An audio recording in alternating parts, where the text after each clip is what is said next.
କାନ୍ଦ ପାଇଁ କରନ୍ତୁନି କଞ୍ଜୁସି। ଦୁର୍ବଳର ପରିଚୟ ନୁହେଁ ମନ ଖୋଲା କାନ୍ଦ। ଭୋ ଭୋ ହୋଇ କାନ୍ଦିଲେ ଶରୀରକୁ ମିଳେ ଅନେକ ଫାଇଦା। ସେ ନାକ କାନ୍ଦୁରିଟା ଟିକେ ଟିକେ କଥାରେ କାନ୍ଦେ। ଆରେ ପୁଅ ପିଲା ପରା ଝିଅଙ୍କ ପରି କାନ୍ଦୁଛୁ କ'ଣ? ଦେଖ କିଛି କଥା ନାହିଁ ଆରମ୍ଭ ହୋଇଗଲା ୟାର ଗଙ୍ଗା ଯମୁନା। ଏ ଚିରାଚରିତ ଶବ୍ଦ କାହିଁ କେଉଁ କାଳରୁ ସମାଜ କହି ଆସୁଛି। ଅତ୍ୟନ୍ତ ସମ୍ବେଦନଶୀଳ ମଣିଷଟିଏ ଏ କଥାକୁ ଶୁଣିବା ପ୍ରାୟତଃ ସାଧାରଣ କଥା। ଯେତେବେଳେ ଜଣେ କାନ୍ଦେ ତୁ କ'ଣ ଦୁର୍ବଳ କି? ପ୍ରଶ୍ନ କରି ବାହାରି ଆସୁଥିବା ଲୁହକୁ ସମାଜ ରୋକି ଦେବାକୁ ଚେଷ୍ଟା କରେ। କିନ୍ତୁ ଆଜ୍ଞା କାନ୍ଦିବାଟା ଦୁର୍ବଳର ପରିଚୟ ନୁହେଁ, ବରଂ ମନ ଭିତରର ସମ୍ବେଦନକୁ ବାହାର କରିବା ଏବଂ ମାନସିକ ସନ୍ତୁଳନକୁ ଠିକ୍ ରଖିବାର ଏକ ପ୍ରାକୃତିକ ପ୍ରୋସେସ୍, ଯାହା ଆଭ୍ୟନ୍ତରରୁ ମଣିଷକୁ ଶାନ୍ତ ରଖିବାର କାମ କରେ। ଡାକ୍ତରଙ୍କ ଠାରୁ ଶୁଣିଥିବେ ମନ ଖୋଲା ହସ ଶରୀର ସୁସ୍ଥ। ଖାଲି ହସ ପାଇଁ ଲାଫିଂ କ୍ଲବର ମଧ୍ୟ ଉଦ୍ଭାବନ ହୋଇଛି, ଯେଉଁଠି ଆପଣ ମନ ଭରି ହସିବେ ଆଉ ସୁସ୍ଥ ରହିବେ। ହେଲେ ମନ ଭରି କାନ୍ଦିବାର ମଧ୍ୟ ଅନେକ ଲାଭ ରହିଛି। ଆଜି ଆମେ ଆପଣଙ୍କୁ କହିବୁ ଯେ କେବଳ ମନ ଖୋଲି କାନ୍ଦିବା ଦ୍ୱାରା ଶରୀରର କେଉଁ କେଉଁ ସମସ୍ୟାର ପରିବର୍ତ୍ତନ ଦେଖାଯାଏ। ହେଲ୍ପଲାଇନ୍ର ଏକ ରିପୋର୍ଟ ମୁତାବକ ଲୁହ 3 ପ୍ରକାରର ହୋଇଥାଏ। ପ୍ରଥମଟି ହେଉଛି ରିଫ୍ଲେକ୍ସ ଟିୟର, ଯାହା ଆଖିରେ ଜମିଥିବା ଧୂଳି ଏବଂ ମଇଳାକୁ ବାହାର କରିବାରେ କାମ କରେ।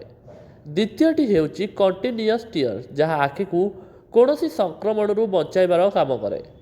ତୃତୀୟଟି ହେଉଛି ଇମୋସନାଲ ଟିୟର, ଯାହା ଶରୀରକୁ ଅନେକ ପ୍ରକାର ଫାଇଦା ପହଞ୍ଚାଇଥାଏ। କଣ୍ଟିନ୍ୟୁଅସ୍ ଟିୟର ଯେଉଁଠି 98% ପାଣି ମିଳିଥାଏ, ସେଠାରେ ଇମୋସନାଲ ଟିୟରରେ ଷ୍ଟ୍ରେସ୍ ହରମୋନ୍ସ ଏବଂ ଅନେକ ପ୍ରକାର ଟକ୍ସିକ୍ ଇମୋସନ୍ ବାହାରକୁ ବାହାରି ଆସିଥାଏ।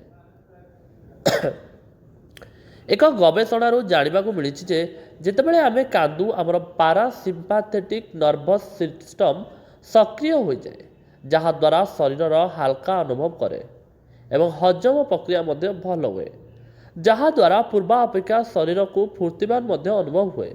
କାନ୍ଦିବା ଦ୍ୱାରା ଶରୀରରୁ ଏଣ୍ଡୋରଫିନ୍ ହରମୋନ୍ ବାହାରିଥାଏ, ଯାହା ଯନ୍ତ୍ରଣାକୁ କମାଇବାର କାମ କରେ। ଉଭୟ ଫିଜିକାଲ ଏବଂ ଇମୋସନାଲ ପୀଡ଼ାକୁ କମ୍ କରିବାର କାମ କରେ ଏଣ୍ଡୋରଫିନ୍ ହରମୋନ୍। ତେଣୁ କାନ୍ଦିବାରେ କଞ୍ଜୁସି ନ କରି ମନ ଖୋଲି କାନ୍ଦନ୍ତୁ। ଯଦି ଆପଣ ଲମ୍ବା ସମୟ ଧରି କୌଣସି ଦୁଃଖକୁ ମନରେ ମାରି କାନ୍ଦୁନାହାନ୍ତି, ତାହେଲେ ଏହାର ପ୍ରଭାବ ଆପଣଙ୍କ ମାନସିକ ସ୍ୱାସ୍ଥ୍ୟକୁ ବିଗାଡ଼ିବାର ସାମର୍ଥ୍ୟ ରଖେ। ଅନ୍ୟପକ୍ଷରେ ଯଦି ଆପଣ ମନ ଖୋଲି ଭରପୁର କାନ୍ଦୁଛନ୍ତି, ତାହେଲେ ମାନସିକ ସ୍ତରରେ ଆରାମ ପାଇବେ। ଚାପକୁ କମାଇବାର କାମ କରେ କାନ୍ଦ। କାନ୍ଦିବା ଦ୍ୱାରା କେବଳ ରିଲାକ୍ସ ଅନୁଭବ ହୁଏନି, ବରଂ ଜୀବନର ଆଗକୁ ବଢ଼ିବା ପାଇଁ ମଧ୍ୟ ବୁଷ୍ଟ ମିଳେ।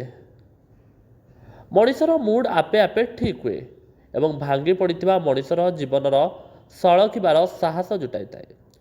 ଗବେଷଣାରୁ ଜାଣିବାକୁ ମିଳିଛି ଯେ ଯେଉଁ ପିଲାମାନେ ଅଧିକ କାନ୍ଦନ୍ତି ତାଙ୍କୁ ନିଦ ମଧ୍ୟ ଭଲ ହୁଏ, ଆଉ ଭଲ ନିଦ ଦ୍ୱାରା ଶରୀରର ଅନେକ ସମସ୍ୟାର ସମାଧାନ ହୋଇଥାଏ, ଯେମିତିକି ଥକାପଣ, ମୁଣ୍ଡ ବ୍ୟଥା ଇତ୍ୟାଦି। ମନଖୋଲା କାନ୍ଦ ମସ୍ତିଷ୍କକୁ ଶାନ୍ତ ରଖେ ଏବଂ ଯନ୍ତ୍ରଣାକୁ କମାଇବାରେ ମଧ୍ୟ ସହାୟକ ହୁଏ। ତେବେ ଆଗକୁ ଯଦି କେହି କାନ୍ଦିଲା ବେଳେ ରୋକନ୍ତି, ତାହେଲେ ତାଙ୍କୁ କୁହନ୍ତୁ ଚାଲ ମିଶିକରି କାନ୍ଦିବା ଆଉ ସୁସ୍ଥ ରହିବା। କାନ୍ଦ ଦୁର୍ବଳର ପରିଚୟ ନୁହେଁ। ଯଦି ମନଖୋଲା କାନ୍ଦ ମସ୍ତିଷ୍କକୁ ସୁସ୍ଥ ରଖୁଛି, ତାହେଲେ କାନ୍ଦିବାରେ କଞ୍ଜୁସି କାହିଁକି?